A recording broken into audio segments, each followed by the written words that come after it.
आज आपण बघणार आहे ब्रेडपासून काहीतरी वेगळा पदार्थ गोड निवदासाठी भन्नाट आहे. अर्धा लिटर दूध घेतलेलं आहे. थोडंसं दूध मी वाटीत काढून घेतले आणि त्यात कस्टर्ड पावडर घातला 1 चमचा. दूध पातेल्यात कस्टर्ड ओतून घेऊया.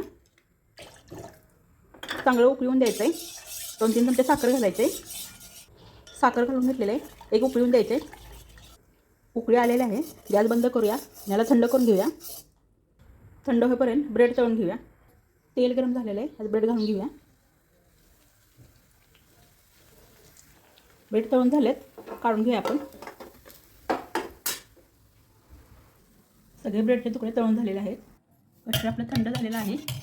वाट्यात काढून घेतलेले आहेत आणि ब्रेड तळून घेतलेत ते घालून घ्यायचं आणि 2-3 तास अर्धा तास तरी फ्रीजला ठेवायचं. थंड झालं की खायला घ्यायचं.